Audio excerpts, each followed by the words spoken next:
Hello everyone.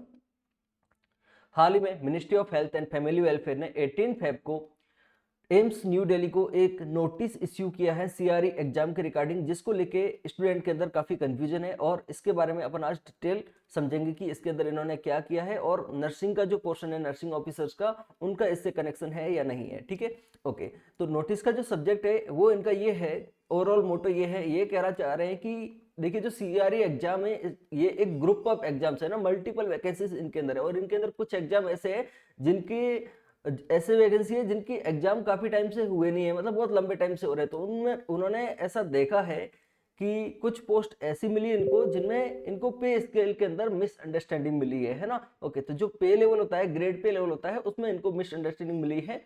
इनमें अपन देखें तो मोस्ट ऑफ दी जो है वो टेक्निकल ग्रुप्स की वैकेंसी है ना। 13 नंबर से 22 तक देखोगे टेक्निकल की है और उसके अलावा कुछ रिकॉर्ड ऑफिसर है, स्टेटिशियन है, तो ऐसी पोस्ट है। यहाँ पे 1 2 लेके है ना 1 से लेकर के 22 तक कहीं भी नर्सिंग ऑफिसर का मेंशन नहीं है ना, क्योंकि आपका जो ग्रेड पे है वो ऑलरेडी फिक्स है और इसके अंदर कोई भी कंफ्यूजन अभी तक क्रिएट नहीं है, क्योंकि रेगुलर बेसिस पे नर्सिंग ऑफिसर की वैकेंसीज आती गई है और रिक्रूट होते गए हो आप। ठीक है, तो इसमें जो नर्सिंग आपने जो नोटिस देखा होगा, जो सबसे फर्स्ट नोटिस आया था जिसमें डिटेल एक्सप्लेनेशन दिया गया था, उसमें नर्सिंग ऑफिसर में ग्रेड पे तो पे लेवल था कितना था, 7 था, एसएनओ का 8 था। और अपन बात करें कि यहाँ पे हेल्थ असिस्टेंट जो था जिसमें भी नर्सिंग ऑफिसर है ना, staff nurse grade second include किया गया था, उसमें ग्रेड पे 6 था। तो 6 7 और 8 आपका जो पे लेवल है वो इसके अंदर पहले से फिक्स है, तो आपका यहाँ पे इस नोटिफिकेशन से कोई लेना देना नहीं है, क्योंकि यहाँ पे जो है इनके अंदर थोड़ा सा इनको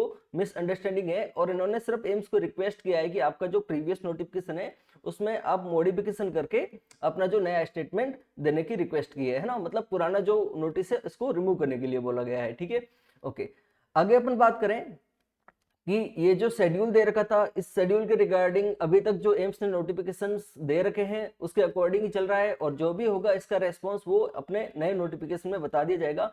आपको अपनी पढ़ाई कंटिन्यू रखनी है, क्योंकि नर्सिंग ऑफिसर की पोस्ट रिलेटेड इस नोटिस के अंदर कुछ भी मेंशन करके नहीं दिया गया है। ये सिर्फ उन पोस्ट का दिया गया है जिनका पे लेवल पे उनको थोड़ी मिसअंडरस्टैंडिंग है ना। ओके, तो आपको अपनी पढ़ाई कंटिन्यू करनी है, आपको अपनी पढ़ाई रोकनी नहीं है, क्योंकि आपको पता है यहाँ पे ये जो इतनी सारी पोस्टें हैं जहाँ पे एसएनओ की भी है, नर्सिंग ऑफिसर की है, हेल्थ असिस्टेंट की भी है, और इन सब का आपको पहले से डिटेल एक्सप्लेनेशन समझा चुके हैं हम। ठीक है, तो आपको अपनी पढ़ाई कंटिन्यू रखनी है, बिल्कुल भी आपको इसमें घबराना नहीं है। यहाँ पे कुछ भी मेंशन करके नहीं रखा है कि नर्सिंग ऑफिसर की जो पोस्ट है उसको कम किया जाएगा। बाकी जो होगा वो एम्स का जो ऑफिशियल स्टेटमेंट आएगा उसमें सब क्लियर हो जाएगा। आपको इसमें ज्यादा दिमाग नहीं लगाना है, ये वीडियो देख के हाथों हाथ आपको पढ़ाई में लग जाना है और अपने प्रिपरेशन को ब्रेक नहीं करना है। आज के टाइम में जो डिस्ट्रक्शन है उसमें से ये भी इंक्लूडेड है, जो ऐसे नोटिस आते हैं ये भी कहीं ना कहीं आपको डिस्ट्रैक्ट करते हैं। तो जब तक फाइनल नोटिस नहीं आ जाए कोई, तब तक आपको अपनी पढ़ाई नहीं रोकनी है ना। ओके, तो इसी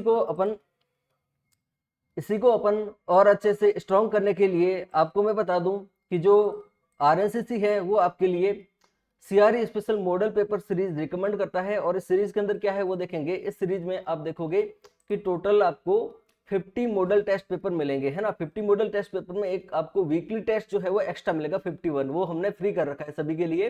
तो आप ट्रायल लेने के लिए ये वीकली टेस्ट दे सकते हैं। बाकी 8 जन से जब से सीरीज स्टार्ट हुई है वहां से लेकर के आज तक के सारे टेस्ट आपको इसके अंदर मिल जाएंगे और डेली बेसिस पे आपको बैच के अंदर भी ऐड कर दिया जाएगा।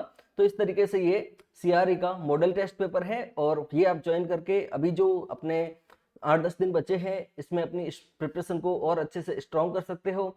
चलिए, तो इस नोटिस के बारे में अपन ने डिस्कस कर लिया है। यहाँ पे कहीं पे भी नर्सिंग ऑफिसर का मेंशन करके नहीं दे रखा है, तो आपको पैनिक नहीं होना है, आपको अपनी प्रिपरेशन कंटिन्यू रखनी है। ठीक है, चलिए, थैंक यू एवरीवन।